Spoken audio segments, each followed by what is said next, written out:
नमस्ते दर्शकों, कर्नाटक संचार नाम के सोशल मीडिया प्लेटफॉर्म पर आपका स्वागत है। इस वीडियो में मैं वैश्विक स्तर पर चर्चा में रहने वाले इस्लाम धर्म की शिया और सुन्नी शाखाओं के बारे में कुछ जानकारी देने जा रहा हूं। साथ ही इस्लाम क्या है, मुस्लिम कौन है, शिया और सुन्नी समुदायों के बीच का विवाद क्या है, कुरान में ऐसा क्या है, इन विषयों पर भी विस्तार से बताऊंगा। पूरा वीडियो जरूर देखें। इसकी गहराई में जाने से पहले आइए हम कुछ बुनियादी सवालों के जवाब जान लेते हैं। पहला, इस्लाम का क्या अर्थ है? उत्तर, अरबी भाषा में इस्लाम का अर्थ अल्लाह या ईश्वर के प्रति पूर्ण समर्पण या आज्ञाकारिता है। यह एकेश्वरवाद पर आधारित जीवन का एक मार्ग है। यह शांति, न्याय और मानवता की शिक्षा देता है। इस्लाम शब्द की उत्पत्ति सलामा से हुई है, जिसका अर्थ शांति और सुरक्षा है। ईश्वर को समर्पित होकर शांति या मोक्ष प्राप्त करना इसका उद्देश्य है। दूसरा, इस्लाम धर्म क्या है? उत्तर, इस्लाम एकेश्वरवाद का धर्म है।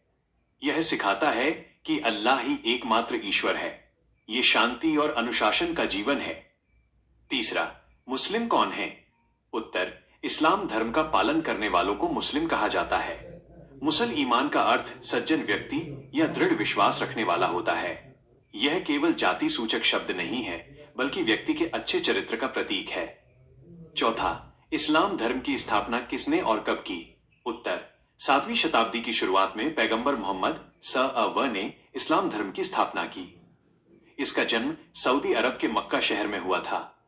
मुसलमान मानते हैं कि मोहम्मद अल्लाह के अंतिम पैगंबर या प्रतिनिधि हैं। ईस्वी सन 570 में मक्का में जन्मे पैगंबर मोहम्मद स.अ.व. ने ईस्वी सन 610 में, यानी अपनी 40 वर्ष की आयु में, हिरा नामक गुफा में ध्यान करते समय फरिश्ते जिब्रील अ.स. के माध्यम से पहला ईश्वरीय संदेश वही प्राप्त किया। यह इस्लाम के उदय का क्षण था। यहां से पैगंबर मोहम्मद ने ईश्वरीय वाणी या इस्लाम के सिद्धांतों और विचारधारा का प्रचार प्रसार करना शुरू किया। कई लोग उनके वचनों से आकर्षित होकर उनके अनुयायी बन गए, जबकि कुछ कट्टरपंथियों ने इसका विरोध किया। ये एक स्वाभाविक प्रक्रिया की तरह चलता रहा।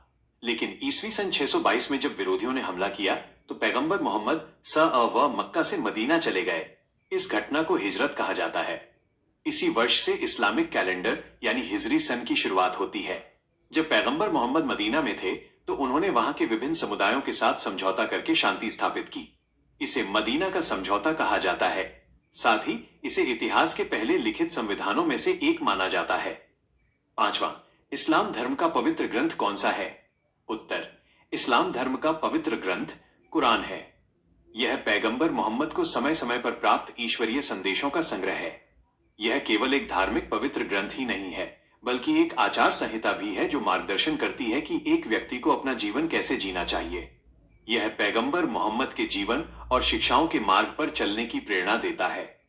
यह एक पक्ष है, तो दूसरी तरफ यह भी माना जाता है कि इस्लाम कोई नया धर्म नहीं है। यह उससे पहले भी अस्तित्व में था। आदम, इब्राहिम, मूसा और ईसा जैसे पैगंबर पहले भी आ चुके थे। उन्होंने भी एकेश्वरवाद की शिक्षा दी थी। पैगंबर मोहम्मद ने उसे आगे बढ़ाया और जो अंतिम रूप दिया, उसे ही इस्लाम धर्म माना जाता है। ये सब इस्लाम धर्म की किसी भी शाखा या संप्रदाय के लिए संविधान की प्रस्तावना जैसा है। जहां तक मैं जानता हूं, यहां किसी की भी राय में कोई मतभेद नहीं है। खैर, जो भी हो, मैं यहां कोई धार्मिक विद्वान नहीं हूं। मैंने इस्लाम का बहुत गहराई से अध्ययन भी नहीं किया है। मैंने यहां केवल उन्हीं बातों का उल्लेख किया है जो मेरी पढ़ाई और समझ में आई हैं। मैं ये नहीं कहता कि ये सभी बातें पूरी तरह सटीक और निश्चित हैं। इस्लामिक विद्वानों की राय इससे भिन्न हो सकती है, जो अधिक गहरी, विस्तृत और स्पष्ट हो सकती है।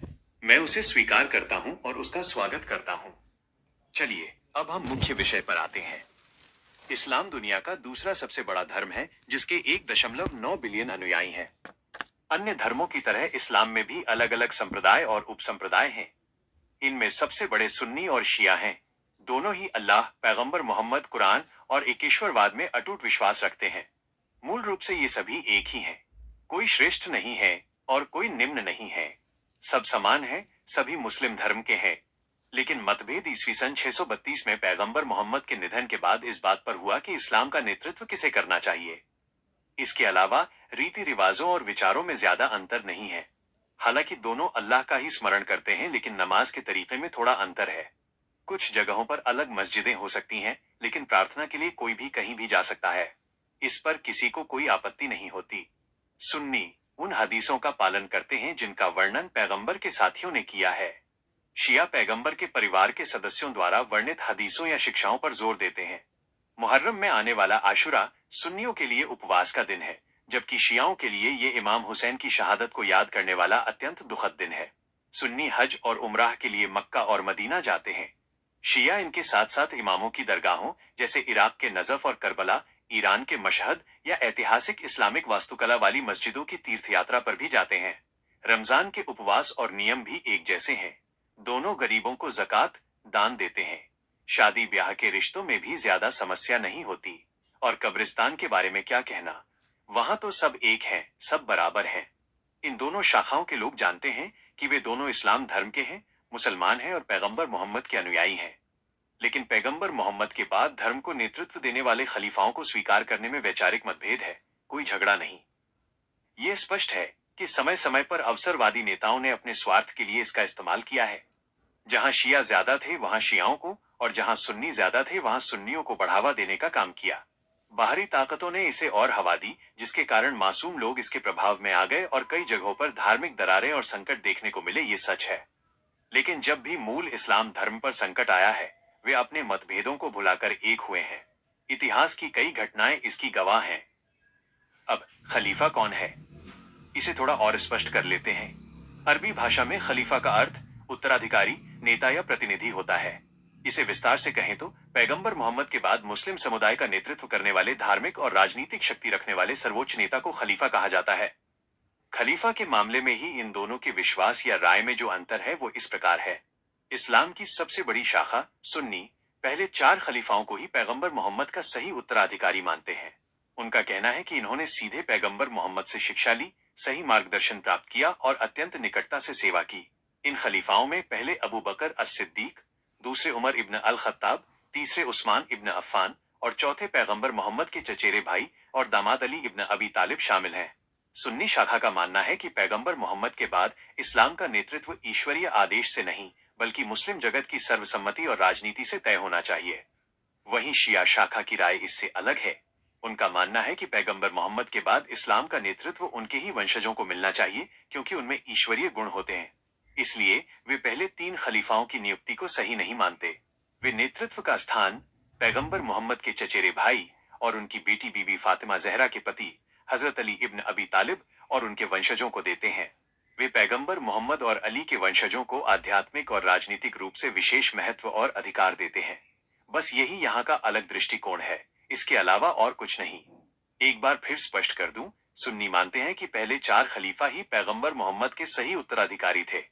शिया कहते हैं कि उत्तराधिकारी पैगंबर मोहम्मद के संबंधी या वंशज ही होने चाहिए। इसलिए वे पैगंबर मोहम्मद के दामाद अली सहित उनके वंश के 12 इमामों को ईश्वरीय रूप से चुने गए इस्लाम के नेता के रूप में मानकर उनका सम्मान करते हैं। अंत में इमाम कौन है? उत्तर, अरबी भाषा में इसका अर्थ है जो आगे खड़ा होता है या नेता। सामान्य इस्लामिक संदर्भ में जो मस्जिदों में सामूहिक प्रार्थना यानी सलात का नेतृत्व करता है उसे इमाम कहते हैं। वे समुदाय के नेता और धार्मिक मार्गदर्शन देने वाले विद्वान होते हैं। सुन्नियों में इस्लामिक शिक्षा प्राप्त कोई भी योग्य व्यक्ति इमाम बन सकता है। लेकिन शिया मान्यता में इमामों का पैगंबर मोहम्मद के वंशज होना अनिवार्य है। वे मानते हैं कि इमाम अल्लाह द्वारा नियुक्त दोष रहित नेता होते हैं। इसलिए शियाओं में इमामों का बहुत महत्वपूर्ण स्थान है। अगर आपको ये वीडियो पसंद आया हो तो इसे लाइक करें, कमेंट करें और शेयर करें। नमस्कार।